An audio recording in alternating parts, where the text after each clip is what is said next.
Hello and welcome back to my YouTube channel. My name is Dennis and I read every single book on one of my favorite YouTubers, Kelly Stamps' bookshelf. Now, I've been wanting to make a video like this for forever because I love Kelly Stamps, right? I don't think in any of her videos she's ever mentioned like any favorite books or books that she's reading, at least from what I remember. But in this video, she actually showed a very brief glimpse of her bookshelf, and I was like, yes, finally! This is my time. I've been wanting to make this video for forever, and now I finally get to. So I did it. I read every single book on that bookshelf, and using these books, I'm going to talk about what I think about her taste. Assuming that she's actually read these books. I have no idea if she's even picked up these books. Maybe they're just a decoration. I don't really care. So the 6 books that she had on her bookshelf were 12 Rules for Life, The Power of Now, Nothing to Envy, Life After Life, The Coddling of the American Mind, and Option B. All of these books are in the nonfiction genre, and I was able to make like 3 categories out of them. So our first category is suspicious, or in her words, a little meshy. The second category is books about death, and then the third category is just other, because the other 2 books just didn't really have anything to do with the others. I couldn't like throw them in their own like specific category. So our first category, the meshy category, we have 12 Rules for Life and The Coddling of the American Mind.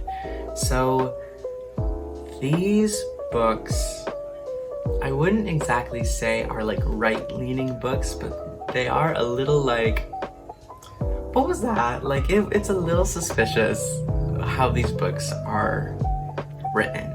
12 Rules for Life is exactly what it sounds like. 12 general like good rules to follow to live your life in a healthy and meaningful way. I just did not enjoy this book as much as I could have. The author uses like science and philosophy and psychology and like literary references, and uses all of these different like worlds to try and back up his evidence for why these rules work, which is valid, and I like that. But the author takes forever to actually explain his point. Like he will just like talk in circles and circles and forever just to make like one point, and I that it's boring. It gets really old and tiring after a while. I don't like that. I really did not like that. And just the overall vibes of that book was just off. I didn't like it. It was a little too conservative for my taste. So that's 12 Rules for Life. The other one, The Coddling of the American Mind, was a little more conservative as well, but not to the extent that 12 Rules for Life was. And I actually agreed with a lot of the points that The Coddling of the American Mind made. So this book is about how we as a society have been trying to protect the youth of today from, I guess, exposing themselves to ideas that they won't particularly agree with. While on the one hand, I can understand why you wouldn't want to expose your child to this, but on the other hand, I do think it's important to be able to view all ideas and be able to disagree and understand why an idea is wrong, and you're not going to be able to understand that other's viewpoint without actually being able to listen and observe and understand their viewpoint, if that makes sense. There is no way to argue with someone if you don't know what their actual point is. So I think trying to protect the youth of today from those ideas can be like counteracting the idea that you're trying to get at. In this book though, they also make a lot of points about race in a way that's like, oh, some people are just like too sensitive to X, Y, and Z, and it's like, I don't know the background of the authors, I don't know the demographics of the authors, but it's like, are those points really that valid if you as a white person are arguing about that? Like, yes, it can be frustrating for you to see other people get upset at what you view as something that is not a big deal, but when a minority is exposed to this all their lives, yes, they're going to make a big deal out of it because they are used to this backlash and these attacks, and they're trying to stop these attacks. What you might view as a one-off comment to another person can be years of these same things. So yeah, I would get pretty pissed off about comments like that too. It isn't coddling and it isn't overreacting sometimes. Even though it could be viewed as an overreaction, you need to understand the history of these attacks against minority groups and understand why they would be so upset about those things. So yeah, I wasn't the biggest fan of the book. I thought a lot of the points were solid, but when you take perspective into account, you just aren't getting the full picture, if that makes sense. So I categorized these books as the meshy books because they are just a little suspicious. It's drama for Kelly Stamps to have these on her shelf. And in no way am I saying that she's like right-leaning or conservative or like agrees with everything in these books. They just happen to be a couple books that are on her shelf. I think it is a little weird what these books are saying, but like, again, I have no guarantee that she's actually even read or agrees with any of the points in these books. Like, I have a couple books on my bookshelf that are like in no relation to anything that I think about anything. They're just on my bookshelf because I thought they were interesting. You know what I mean? The second category were books about death. These two books that I read were Option B and Life After Life. Option B is about the author who is either current or former CFO of Facebook, and how she dealt with the loss of her husband passing away. And it talks about how she experienced it and how it affected her relationship with her kids, with her friends, with her other family members, and with coworkers at work, at Facebook. What was really like funny about this book was, no, the topic is not funny at all, but her boss is Mark Zuckerberg, and it explains kind of like these human aspects of Mark Zuckerberg, and like alone that would like not like raise any eyebrows, but the recent media trope of Mark Zuckerberg being coined as like a lizard person or just like being a robot, reading this book with that background knowledge is just, it's just a little goofy to me.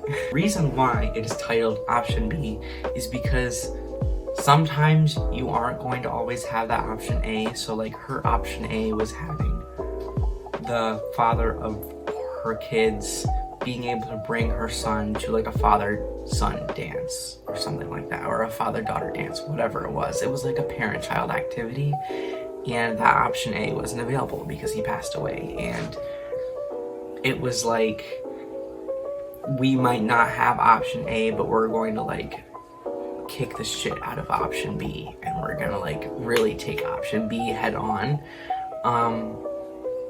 So it kind of shows how after a loss and dealing with grief, you have to be able to adapt, because your life and your perspective and how you planned things out, they're not going to plan anymore because you're missing a key person in those plans. So yeah, I thought this book was really good. I don't have a lot of experience with loss or grief, so I obviously couldn't really relate in a way, but it is really helpful reading about that person's experience with grief and the loss of her husband. The other book is not exactly about death, so it's called Life After Life, and it explains common patterns and eyewitness, I guess, accounts of near-death experiences, a lot of which are when the person is declared medically dead and is then like revived. What was their experience in between being dead and being alive?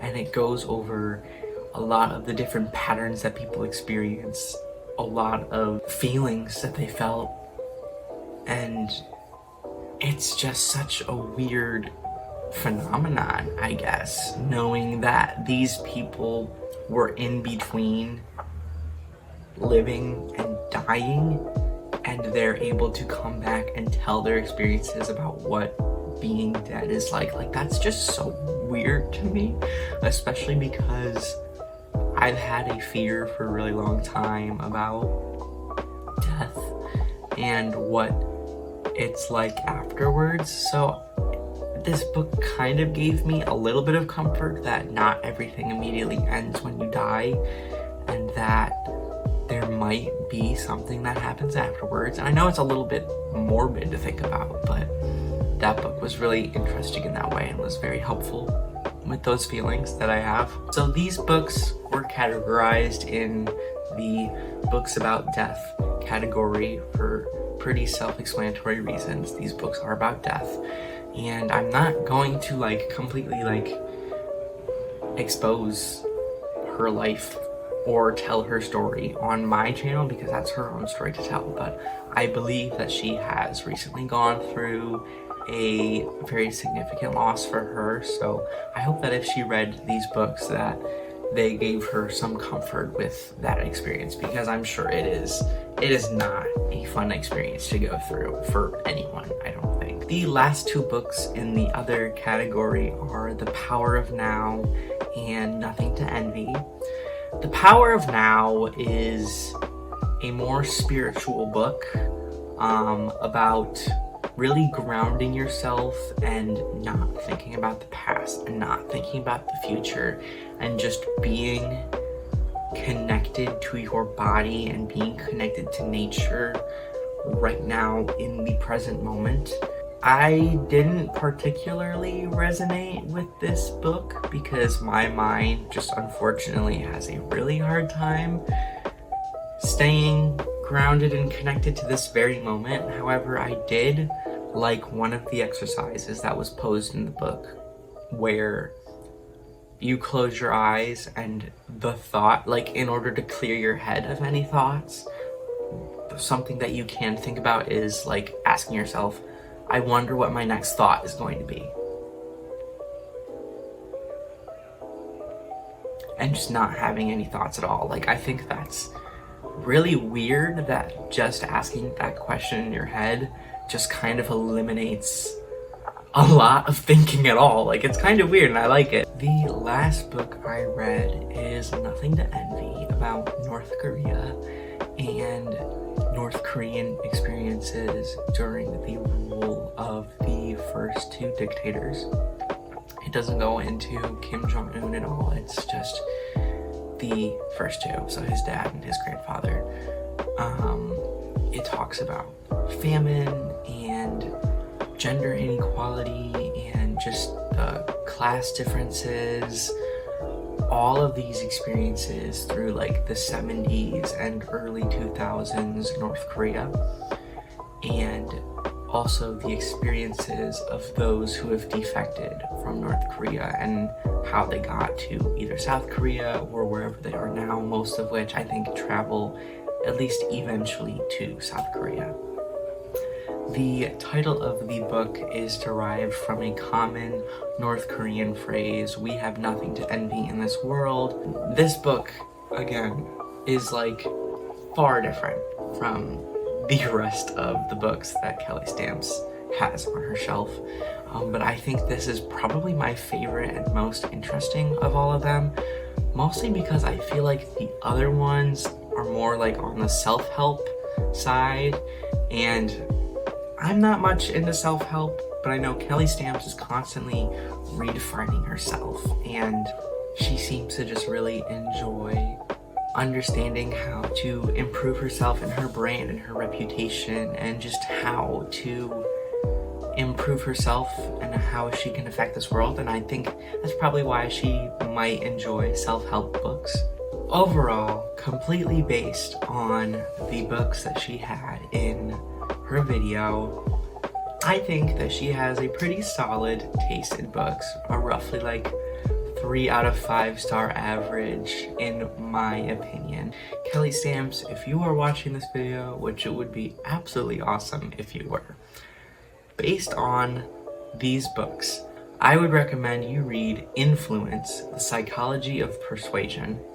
It is about basically exactly what the title says, understanding how our brain works when it comes to influence and persuasion, and why our brain tends to agree with certain viewpoints or connect with certain people. You very much so seem to be into networking and getting yourself out there and creating and promoting yourself and, you know, ruling the world. So I feel like reading this book would be pretty interesting for you and would help you understand why people connect with certain people and audiences. So, are you a fan of Kelly Stamps? Did you like this video? Let me know in the comments down below, and make sure you leave a thumbs up on this video. It really does help a lot, and it helps me make sure you actually like the content that I end up posting on here. Make sure that if you enjoyed this video, you also hit subscribe, and maybe even press the little bell notification so you know exactly when I upload my videos. I have been trying to post every single Tuesday. I also send out tweet reminders, and I also have a Discord channel where you can get notifications right to your phone as to when I post, along with talk to all of my other fans and stans, and me too. I also talk to people on there as well. But thank you so much for watching this video, and have an absolutely wonderful day. Bye.